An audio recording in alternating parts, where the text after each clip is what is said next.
Well, good evening and welcome to this Photo London Book Club session with Steve McCurry. My name is Marius Kwint and I'm reader in visual culture at the University of Portsmouth.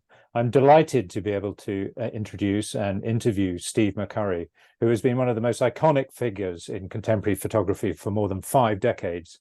And born in Philadelphia, Pennsylvania, McCurry studied cinematography at Pennsylvania State University before going on to work for a newspaper. And after 2 years, McCurry made the first of what would become many trips to India, some of which are, of course, featured in this tremendous book, Devotion, which is published today. Traveling with little more than a bag of clothes and a film, he made his way across the subcontinent, exploring the country with his camera. And he's garnered many honors since then through various photographic adventures and famous images, some of which we'll be talking about, in particular his celebrated image of an Afghan girl, which became a kind of worldwide recognizable image. McCurry has been recognized with some of the most prestigious awards in the industry, including the Robert Capa Gold Medal, and most recently, the Royal Photographic Society in London awarded McCurry the Centenary Medal for Lifetime Achievement. And in 2019, McCurry was inducted into the International Photography Hall of Fame. So I welcome you, Steve, and we look forward to having a really fascinating and indeed illustrated conversation. So I wondered if I could begin by asking you about some of the most memorable moments of your life and career to date, Steve. Well, it's great to be with you today. Memorable moments in my life. Well, I guess I'd have to mention the birth of my daughter. I know that sort of sounds kind of corny, but that was kind of a big deal. But I think certainly early when I was trying to get a foothold in photography and freelancing and all of that, I think, and I'd already been to spent time in Afghanistan and Latin America. I found myself in India, looking for a place that I thought could tell great stories. And in that 2-year period, I happened to find myself in Afghanistan. I wandered in Afghanistan. And I think that was really pivotal in my life, in my photography. And it was a story in a place that I've spent the last sort of 30 plus years traveling in and out. Somehow I really got passionate about that country and the people. A lot of friends went back, and the story kept changing, evolving. I always wanted to go back and sort of update my files and my work. So I think that was a turning point.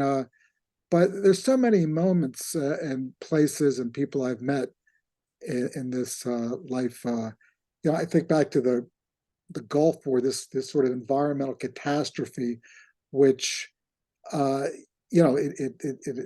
entire region was engulfed in this smoke and fire from the hundreds and hundreds of oil wells that were on fire, and it was epic. It was a kind of this. It was like this sort of biblical proportions of this disaster. And the Gulf, the Persian Gulf and Iraq and Kuwait and Saudi Arabia were all polluted around this time. So that was an amazing, important story that really was so profound. It's often said that photography informs memory, or modern memory, and the way that we tend to recall things in terms of images, both collective ones, shared images, news images, and also personal ones, sort of private photographs and so on. Do you recall moments in your life in terms of that iconic memory? Iconic memory of which moments again? Well, any moments. Do you tend to think of your life in terms of snapshots of photographs?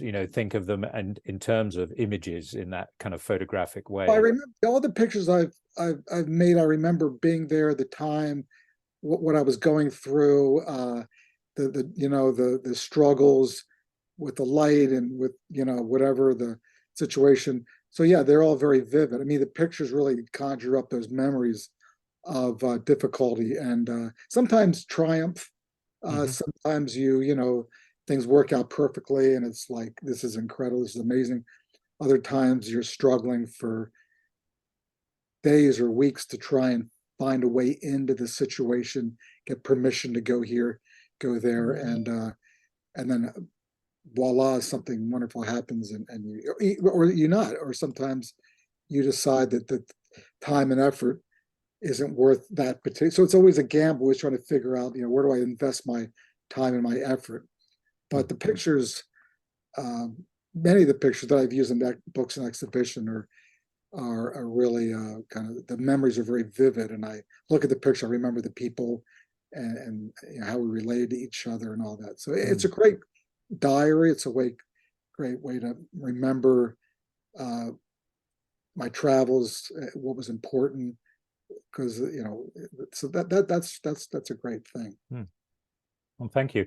I'm sure the audience is eager, as I am, to see some of the images from the Devotion book and project. And so I will just ask for the first of those to be pulled up and put into presentation mode. So here is the cover. Perhaps you'd like to just tell us in general a bit about the project. What were your motivations and thinking behind it? It's a project that spans many places and many years, clearly, and the quality is a very moving book, I found, very touching. But perhaps instead of me talking about it, you should talk about it, and perhaps tell us a bit of the ideas behind it, and also maybe some of the particular images. Well, I think this is one of my most important books.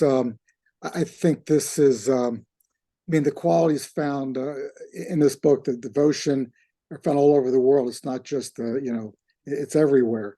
And I think the book explores the impact and evidence of devotion in action, people who go to a place or with a loved one or a relative or somebody who's devoted to, preservation of the planet and environmental causes, and or maybe animal welfare, human rights. Devotion can take kind of many forms, and it manifests itself in many different ways. But it's basically, selflessness, empathy, compassion, loyalty. But again, it's this involves, action. Somebody who's my father was a perfect example of devotion. He was completely devoted to his wife, who was sick, and he was loving and with a sense of humor, and would do extraordinary things to try and make her comfortable. So it was kind of a devotion of love. But I think of people that are devoted. I think of the man who started the emergency hospital project in Afghanistan, other places, emergency. I think he exemplifies devotion. I think of Mother Teresa. Anybody who goes to a place and works with lepers and sick people, you really have to respect, that kind of, devotion. And or a doctor, Doctors Without Borders, International Rescue Committee, or the Red Cross. These are often doctors and nurses who could have a very comfortable life in the suburbs, make a lot of money, but they're off in these places, Ukraine or wherever, Afghanistan, and they're trying to, work with injured people, sick people, and it's just a remarkable devotion they have to their fellow man and to humanity.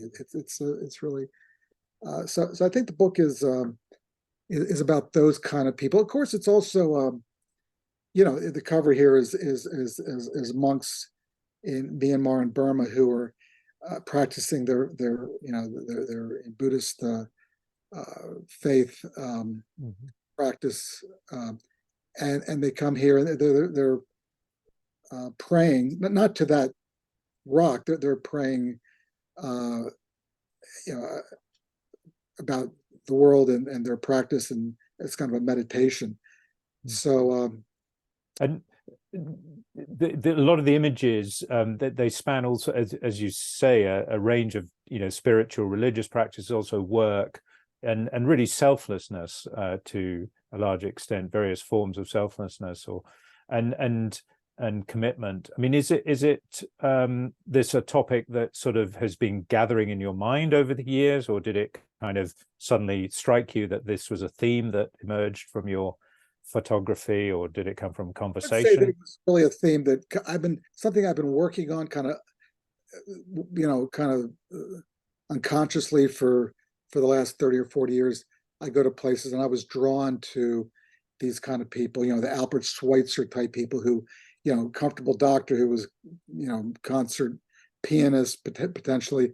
And instead of having this comfortable life in Europe, he went off to work with disadvantaged people who needed help. So photographing those kind of people, following those kind of people, and eventually I saw this emerging in my archive as a topic that I had been following all these many years, and it might be interesting to put them all together and take a look at how they worked as a book.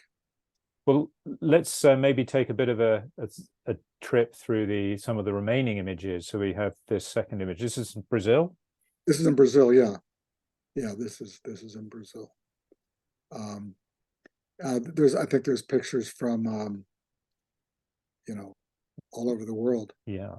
So how do you, one of the questions that comes out from an image like that of the Brazilians, the Brazilian church, how do you kind of take a photograph and keep it natural? Because obviously you're there and the people will realize you're taking a photograph. I mean, how does that, and yet, they're unguarded moments. Yeah, well, before I was in this area for about 2 weeks, and I knew I wanted to photograph, the community and all these different aspects. And so I went to this church, and along with my translator, we asked the priest if we could go in and photograph during the service. And then before the service, he made an announcement to the congregation that we have a photographer here. He's working on this project, and he's going to be photographing in a very respectful way. So I photographed for, I guess, the first 5 or 10 minutes. When he was speaking, I wasn't photographing. Then at the end, for the last sort of 5 or 10 minutes, I photographed again. So I was just trying to be unobtrusive. But he had made an announcement to everybody that I was there photographing. And obviously, if there'd been any objections, I would have stopped or whatever. But everybody seemed to be okay with it. Fantastic. Could we have the next couple of images? If we skip the Golden Rock one, and so this is in. Oh, this is Angkor Wat. Actually, Angkor Wat, yeah. These monks were living in the background, off on the left, at a monastery, and they were coming and going. It happened to rain that day, and I was under a roof, and as they were coming up, I photographed them from a dry spot. But it's wonderful. Yes. Otherwise it's full of people, and it's quite crowded graphically. This is again, these are this is from the Shaolin School of martial arts, which actually started in China in a monastery. So there's this Buddhist roots to this martial arts school, and I thought this would be a great way to show these young men devoted to their craft, to their practice. And I went and spent a few days there. And it was just such a unusual way of them exercising and doing their practice that I made many pictures from different things. I thought this was one that was more interesting and unusual. And the next one is Ethiopia. Yeah, this is Lalibela. It's this ancient medieval church carved out of solid rock. It's probably 500, 600, 700 years old. And Ethiopian pilgrims come all day, every day. And the women dress in this white sort of dress with this sort of flowing shawl, and they walk from the church out through this passage, and it was this magical moment with this sort of the texture on the wall, and this woman almost looks like a bird or a butterfly moving through this doorway. And if we go to the next image, that's a very nice kind of visual description or pun almost there. Well, this is in Lourdes in France. I wish I could pronounce the name better, but it's a place where people come that are sick, and they come from all over the world. And I just, this old couple, that, I don't know them. I didn't actually talk to them, but I can only imagine they had probably spent their lives together, and they were just walking on their way to sort of the cathedral. And it was just this really touching moment that, here they are together, sort of at the end of their lives. They have this bond, and that word alliance. It just kind of all came together. And the way that the lines of the shutters all sort of pointing into the future, wherever that may go, and so on. It's just got a real kind of harmony and energy about it. Mm-hmm. And the next image is in Mumbai, is that? Yeah, this is the Bandra train station. It's like the subway, the commuter track that goes from the suburbs.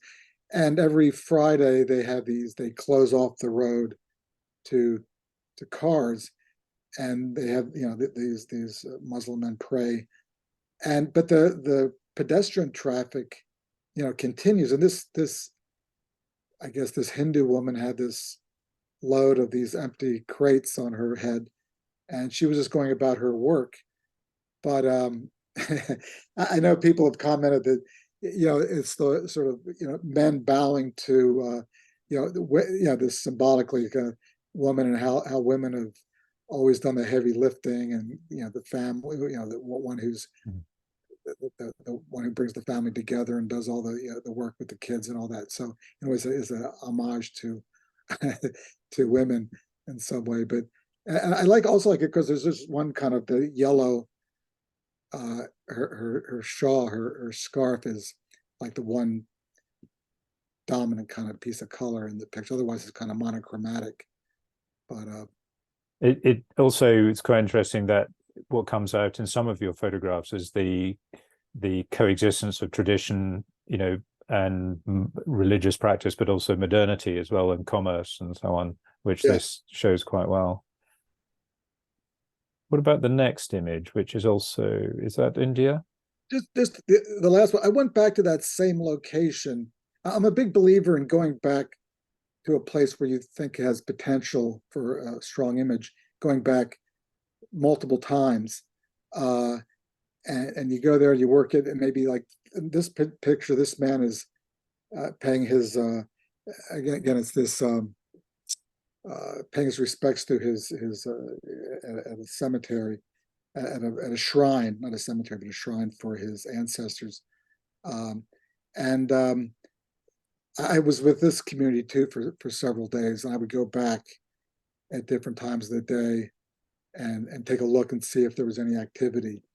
I like one of the things I like about this picture. He's a semi-nomad. He's from a semi-nomadic tribe called the Rabari, and he's praying. His fingers and the flags have a nice sort of poetry to them, the way they kind of relate to each other. So that was one of the things I liked about that picture. This is in Gujarat in Western India. And the next image is a very different context, isn't it? Yeah, this is again, doctors and nurses and medical staff who spend their lives in devotion to humanity and making sure we're all, the compassion they bring to their work is very important. This is a preemie baby who it's kind of touch and go at times at this age when they're underweight. And I always loved the fact that this newborn child has this sort of smile and a sense of defiance. I'm going to survive, and joy, and perseverance, and in light of the fact that the kids kind of touch it now in terms of it's going to survive or not. I don't know if he was reacting to the cold stethoscope, or who knows, just as an image, because obviously we don't know, the child can't tell us, but this has a great expression, and the caring doctors there are kind of making sure that this kid's getting full attention and care. I should mention that if you look in the chat to our audience, if you look in the chat, you'll see an order form, or you can click on a link to order the book, Devotion. And also that, and I can see perhaps one question's popped up there already, but the Q&A, we do invite you for the last part of our conversation, that we'll take some questions, select some questions from that. So please do put your questions in the Q&A box, which you can see at the bottom of your screens, hopefully. We've got a couple more images, Steve. We've got, this is Lebanon in the early 1980s. Well, this was a neighborhood in Beirut, which was being shelled by the Israelis, and this conflict at this point had been going on for some years, in fact. But again, this mother, devoted to her family, her daughter, trying to have a normal life, trying to make dinner, and it's the background is this devastation, which you can't imagine what the other part of the neighborhood looks like. And we're seeing these images now from, but this is sort of 40 years ago, I guess. Yeah, and indeed. And the next one is, I don't remember the place where this was taken. Former Yugoslavia. It's another couple, coming home after working in the fields and in the barn, and they're heading back to their house. And again, this, you look at the couple, they have this connection, and you can only imagine what their life has been like. He looks a little bit hunched over, and I'm sure walking up that hill is not easy. But she's, despite her load of corn in the bag, she's still trying to encourage and help him get up the hill to go home. It's also the landscape. It looks, well, it might not be autumnal, but it certainly looks like the end of the day, and the kind of the waning of time and so on, and you have that sense of oldness in the landscape as well, don't you? Yeah, it is the day, sort of last light. Again, with a very slow color film. Very difficult to work at that time of day. You're kind of wide open at a slow shutter speed. But yeah, so again, this is very kind of monochromatic, but I love the emotion and the obvious love and caring that they have for each other. And beautifully understated as well. And we've got about 3 or 4 more images, so just talk us through these. I just happened across this young boy with this cow in the Durbar Square in Kathmandu, Nepal. And cows roam freely throughout the city. This particular cow and the boy had some sort of relationship. Maybe he was, it lived with the family. Sometimes cows kind of roam around kind of freely, but certainly these two had a connection, and I just they felt so comfortable. It was a really unusual. I've never seen anything quite like this, where the cow was sort of nuzzling this young boy, and both very at ease with one another. It's hard to, and of course, in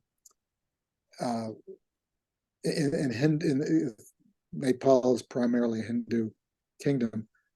Cows are revered and sacred, and there's beef isn't available to eat, and they're not slaughtered. If you hit a cow with your car, you got a serious problem on you. And the next image is of a place that is unfortunately etched into many minds.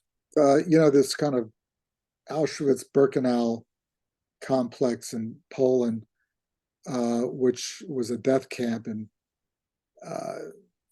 people from all over Europe were sent into these camps to be exterminated. So there's a group of Zen Buddhists who do workshops and Zen workshops here, and they meditate in the barracks and on the track, and it's a very kind of the feeling when you're there and knowing what happened, it's just overpowering. And it's this image is quite distinctive in the way that this is one sort of figure there that's kind of almost intervening in that infamous railway line. Yeah, that's a good way of looking at it. Yeah. What about the next image, which is South Asia, I presume? In Chiang Mai. Oh, right. Thailand. Yeah. The whole story of elephants, well, around the world, but in places like Thailand, and they unfortunately they're sometimes used for rides for tourists, and sometimes there's baby elephants are taken away from their mother for commerce or for circus or some sort of commercial usage. I really encourage everybody in the world not to take elephant rides, because this isn't a natural thing, and they're kind of beaten into submission. But this particular place is sort of these are the good guys who help orphaned elephants and elephants who have been captured or taken away from some of these bad practices, and they're brought here for rehabilitation, and also, as I said, kind of an orphan. And then maybe some of them are reintroduced into the wild. But this same story is in India and different other countries. That it's the practice is really quite sad, because elephants are such an intelligent social animal, and for them to be forced into kind of slavery is a terrible thing.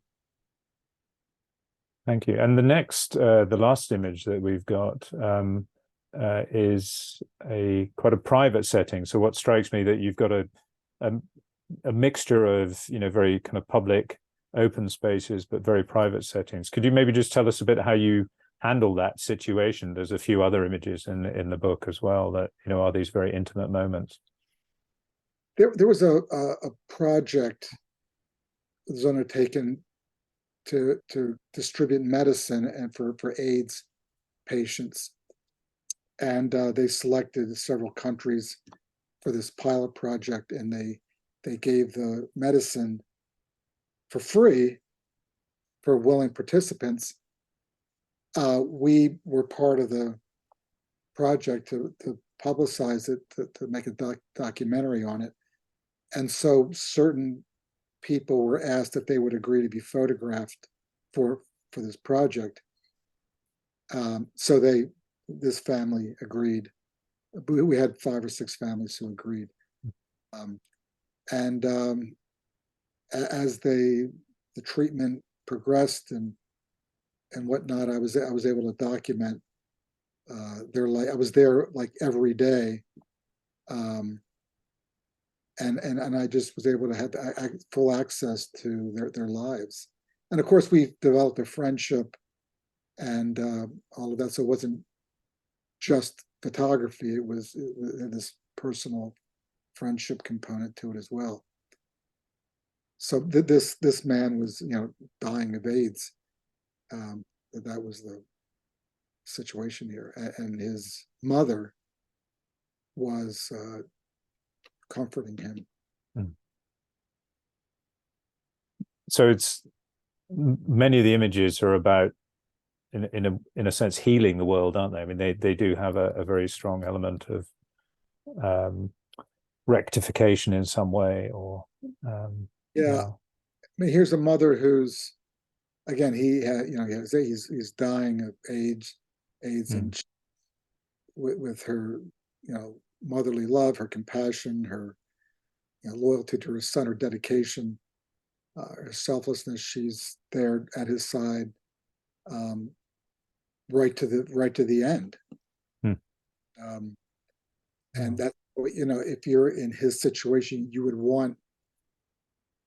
hope that there would be somebody there to help you and be with you and give you company, and all of that. So, I mean, it's like a very touching time that I spent with these people. I mean, it was emotional. So all the photos are touching in their various ways, and I should stress there's over 200 pages in the book, and it really is a tremendous achievement. And it is that sheer span and variety that makes it, I think, very absorbing. So congratulations, Steve, on the publication, which again I'd say you can order from the link in the chat. We do have quite a few questions popping up in the Q&A. So we'll come to those, and I know that we want to perhaps devote quite a bit of the time that we've got left for doing that. But I just wanted to sort of one or maybe two of my own questions, Steve. Which one of them is that I teach photography students at the University of Portsmouth, and I wondered if you have any kind of career advice for them on becoming a photographer. What would you tell them, or what would you have told your 20-year-old self, perhaps? Yeah, I think I would say that, to really break it down into simple terms, it's going to take a lot of work, and you're going to have to work smart. You need to know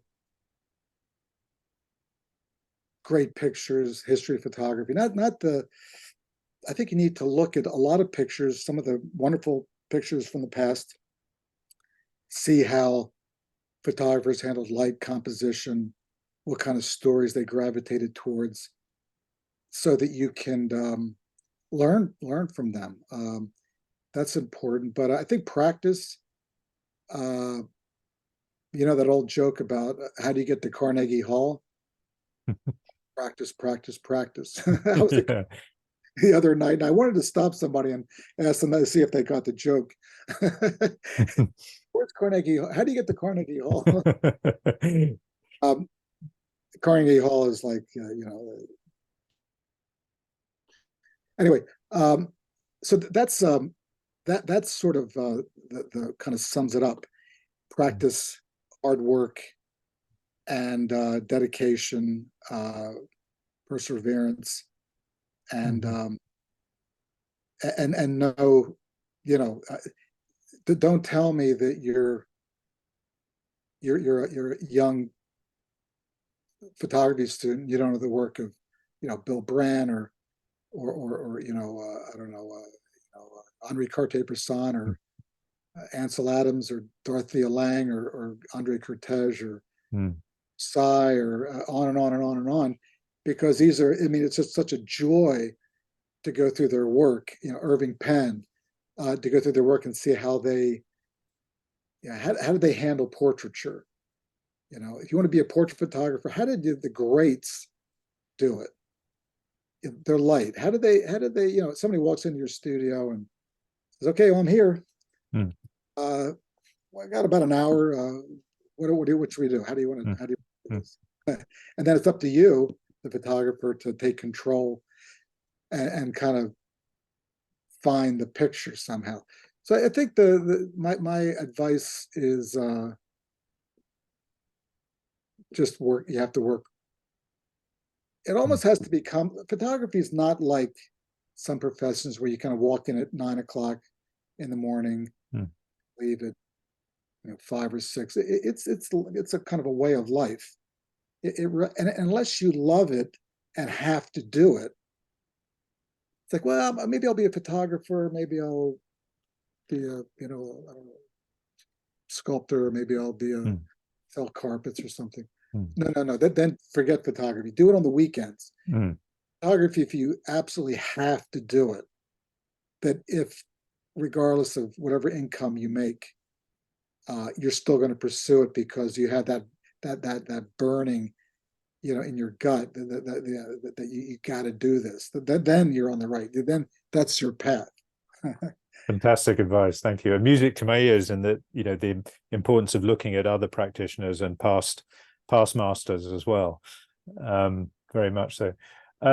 We've got questions about technology and so on coming up in the text, but I do want to just kind of ask you about, the changes in technology that you've seen, how they've impacted you, and perhaps how, in particular, the kind of change in the methods of distribution of photography, going from the analog format to digital, but also, the way that photography has moved to some extent from the newsroom to the art gallery. To some extent, we do tend to see documentary photography, appearing as art and so on. And so I'm just, any reflections on those kind of themes, the changes that you've observed in the nature of photography and its impact on you? Well, when I was starting out, the only way you could get published was through basically a magazine, newspaper. The good news now is that you can put your picture online, social media, whatever, and on your website, you could send your picture electronically here and there. If it's good work, if it's great work, somebody will take notice at some point. In the old days, you were beholden to perhaps a picture editor, and if they didn't want to pass your work on, nobody would see it. So it's actually good now that you can kind of get your picture out there in the world electronically. But it's not easy. It's really a lot of, it's difficult. I mean, there's so many more photographers. Well, I've heard that since I started in the early 70s. There's always been a lot of photographers, but there seems to be more now. And now literally everybody has a camera in their phone, which is good. I think that's good. I don't think everybody should be documenting their life. That's a good thing. But there's also a lot of photo reporters out there with their cell phone, which is also a good thing. But it just to really cut through all of that and come up with a set of pictures or a story, you just have to persevere, create this sort of critical mass, and hopefully over time it develops into something. Well, thank you. And my kind of final question, I think, before we go on to the submitted ones, do you have a favorite other artist or photographer, and if so, who and why? Well, I would say Henri Cartier-Bresson. I think he worked in the sort of 30s, 40s, 50s, 60s. He was one of the founders of Magnum Photos. He was just a great image maker. He great portrait photographer. The decisive moment was something that he didn't really coin it, but that was what he had a book. One of his first books was The Decisive Moment. So I would say his great sense of craft, his composition, his light, his storytelling, just out of this world, and just the way he could juxtapose things, and He told me I used to go to his house quite a bit and show him a book when I came out, and he always said, "Well, you know, if for your own personal work, I would recommend shooting in black and white, and for your commercial work, yeah, do whatever, shoot in color." But I never took him up on that advice. I decided I'd go my own way. Oh, because the world's in color and it's more Mm, kind of authentic, especially in some places in Asia. So much of the story is the color. So I, but he was for me the far and away the Irving Penn was, I would say, was another one who, although he worked primarily in the studio, maybe 95+% of the studio, but such an incredible genius when it came to portraiture. Just I mean, amazing, and still life photography, getting mm, cigarette butts off the street and making it some kind of wonderful image. mm, mm. I think those among Okay. two of the people I look at. Well, fantastic. Thank you very much, Steve. And so I'm going to move to some of the submitted questions. And so one of them is, how did you sort of handle your, I don't know if this is, in fact, someone who probably knows a bit about your technique, but how did you handle your style transitioning from shooting on Kodachrome to digital, if that's the case? Well, I actually prefer digital primarily. I mean, I like the look of Kodachrome. Um, very slow. I can't really shoot it indoors for lack of light. Also, color balance with the tungsten. Um, so at the end of the day, when it got late, I had to kind of shift to a tripod, which is another set of problems. But with digital, I'm able to shoot into the night and still, stop action. With Kodachrome, I'd have to go down to eighth of a second, quarter of a second, um, and that was difficult because people are moving. Um, and you could also evaluate your frame, the focus, the composition, a particular moment with looking at your. So I was in Afghanistan, was photographing this boy selling oranges, and really dark, but I was on a tripod at, I don't know, quarter of a second, and I got the film back 2 months later, and I realized that all the pictures were back focused, meaning I focused on inadvertently, by mistake, had focused on the wall instead of on the boy. It's sort of okay, but you can see that the wall is tack sharp and the boy is a little bit. So it was, with digital, I could spend 5 or 10 minutes with him. Before I left, I could evaluate. Oh, I could realize that maybe I can salvage that or refocus the thing. So that's another advantage to digital. I think the look is fine. I mean, digital maybe 10, 15 years ago, you could make a case that it wasn't really up to the mark, but I think today it's Mm. damn good. Yep. Fantastic. And question about your decisions regarding projects. So do you usually have a clear idea on what your project will be about when going somewhere or not? So do you have a clear conception of what you're up to? I kind of have a loose idea, a place that I think is going to be, visually rich. Um, and I have a lot of themes when I go to some place. Human activity, human behavior, people working, people playing. I mean, children playing, or you know, faith, spirituality, the marketplace. So I go to a place and I have a number of ideas and themes that I kind of follow.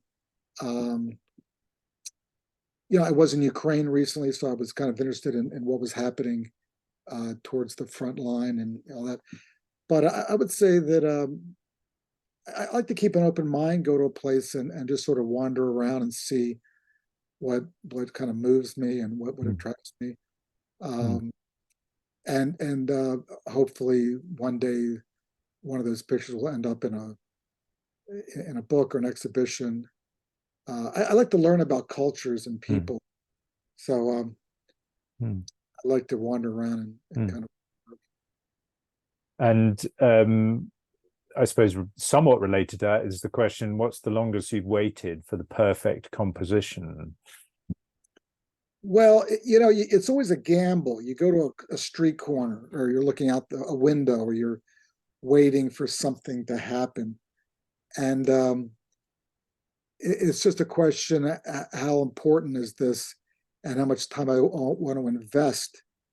And you wait, and you wait, and you wait. Sometimes something happens. Sometimes something happens, and it wasn't quite right, so you kind of wait again, and then at some point you either just pack it in and say, "I'll come back tomorrow," or you say, this just isn't, actually, it's not worth the time, the investment Mm. and time. Mm. My time would be better off somewhere else. So you kind of leave that. So, but I've waited for maybe an hour sometimes Mm. for at a particular place, waiting for the light or waiting for something to happen in front of something and some Mm. juxtaposition. But I'm not a very patient person, so sometimes after a few minutes, if I think it's not worth it, I'll just push off. Mm. Good, thank you. And uh, a question which relates to what you were saying about the vocation of photography and knowing you want to do it, but when and how did you know what kind of photographer you are and what you want to say? It's a tricky question, perhaps. But Right from the beginning, I gravitated towards the work of Elliot Erwitt. I was looking at some of the books of Don McCullin, Andre Kertész, Walker Evans, um, and I was looking at Philip Jones Griffiths, this incredible book called Vietnam Inc. He was Welsh, amazing guy, amazing photographer, um, and I gravitated towards that kind of humanistic documentary work, and I just thought, yeah, that for me that was the only direction to go in. So I kind of worked on my college newspaper, and then after that I got a job in a kind of a community newspaper, and then I realized that this wasn't fulfilling what I wanted to do, and I just started traveling, went to India, and never looked back. But there was no plan B. mm. No plan B. I was going to do this, whatever it took. Even if I didn't make any money, Mm. I was going to. This was what I was doing. There Mm. was no safety net. Mm. So, in relation to kind of looking back then at your career again, I suppose there's the question, how do you go through your past work and organize it for your next projects? Or in other words, what's the thought process there? So this relates, I guess, to the Devotion project as well. Well, yeah, I look through my work all the time. I'm always going through my archive and looking at pictures. Um, and it's kind of an organic process of looking and deciding, well, maybe let me look for this particular theme. I did a book on animals several years ago, and I went through my archive and looked for all different kinds of animals and domestic situations, wildlife, and just to see how it all fit together. And I thought it was a great project. I love animals, and so it's just something that I have a few other ideas in the works. Hmm. It's just slowly it's like on a slow simmer, and after a while I just sort of decide, okay, now it's time to move on to this other book project. Hmm. So it kind of relates to another question that's been submitted, which is that are you personally aware of any patterns that emerge in your photographs, either in terms of the composition or the subject matter or the meaning in them? And do you feel it's deliberate, or is it something that you search for beforehand, or is it something you look at, you find retrospectively? Well, I'm looking for a particular story in the picture, some activity, some human behavior, perhaps. So I'm not really thinking about a style or this or that. I'm looking at it thinking, does this work? And just graphically, does it work? Does it tell a story? I'm not thinking about, I'm just going through the, my brain is sort of, all these elements is kind of going at the same time, the color and but what's happening? What is it about this particular that's in front of me that moves me, that I think is that says something about the world that we live in? Sometimes just a little detail. It could be a crack in the sidewalk. It could be a dog asleep somewhere. It doesn't have to be some hugely, profound story. It could be just something kind of, I'm just shooting little notes here and there all the time.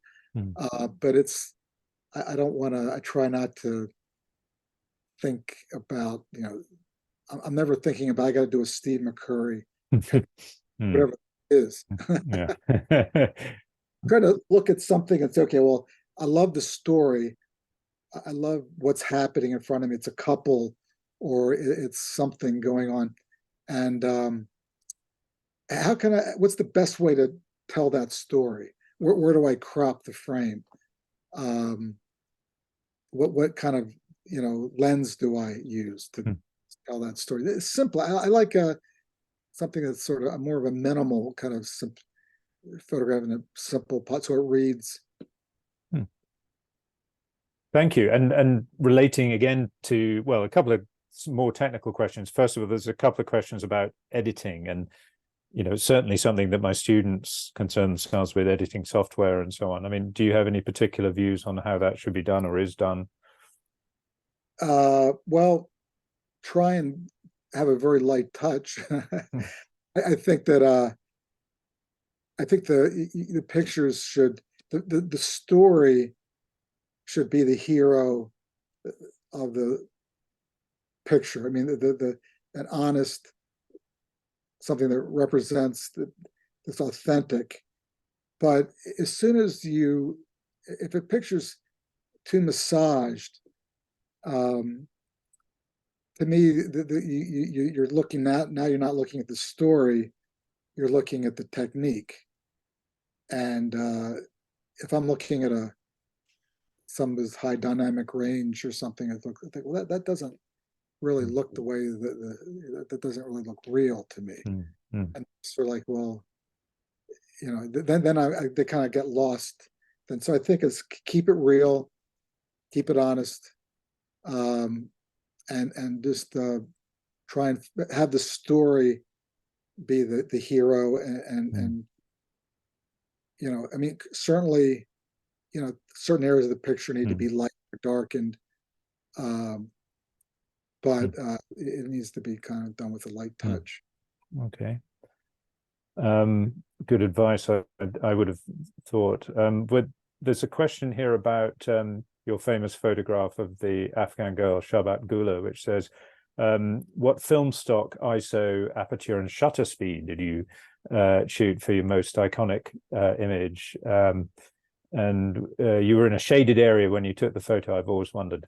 So yeah, whether you can remember that, I maybe you do. Just as an aside, we keep in touch with her, I would say almost weekly. Yeah. So we're on the phone, on WhatsApp calls. I think it was Kodachrome 64, the film. I was probably, if I had to take a while, because I was probably at like 2.8 at either a 60th or 125th, probably 125th. And there was a lot of light coming in from the side of the tent, a lot of light coming in. So it was just like that. There wasn't any filters, flags, reflectors, or lights. And what was in that tent is what you see in the picture. The color in the background's all. Thank you. We also had a question about whether you were planning to exhibit in London, but I know that Sundaram Tagore Gallery has a as a branch in London, and of course as Photo London. So I don't know what the plans are in that respect, but Yeah, well, I'll be talking to him and we'll see what he suggests. yeah, fantastic. And there's a couple of other images, questions. Let me just look through. Some of them are, they sort of fall into groups. There's a couple of questions about AI here. I mean, do you think that AI? I mean, I try not to think about it, unfortunately, but do you worry or think about that possibly taking over talent and effort? I mean, I don't really see that it impinges on your practice, but See, I think that I think people are going to want to see a real picture of a situation, a place, a real portrait that was the photographer and the subject got together and made this portrait. I mean, I don't see it any more than TV replacing, cinema, um, or painting going away because of photography. I mean, there was a lot of, I guess, back in the 100 years ago, they were saying the painting's dead now because is so I mean painting's alive. So I don't see AI. I mean, it's going to be a really big deal, and it's going to be used a lot. But I don't see, it really being a problem for. I mean, when you listen to the news, you want to get your news from the BBC because they have their reputation at stake. They have professional journalists, and we rely on them for honest reporting. We don't want to get some AI kind of making up news about this or the other thing. It has to be a real person that has, that has,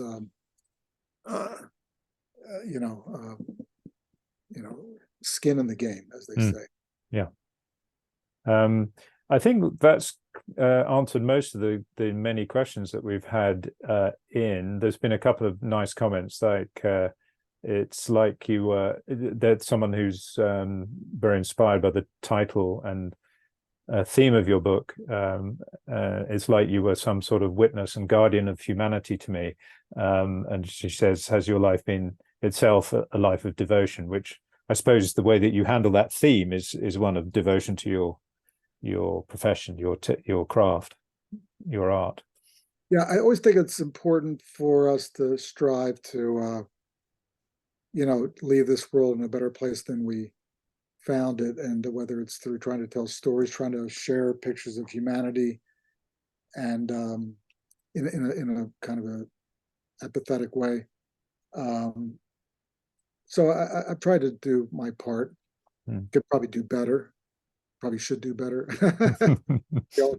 All of us. Yeah. That's why when you look at the Red Cross or some of these doctors who go to these places and they leave their comfortable life, they maybe even go into a dangerous place working with people that have been blown apart. I mean, that's amazing. I mean, that's a profound action that they've.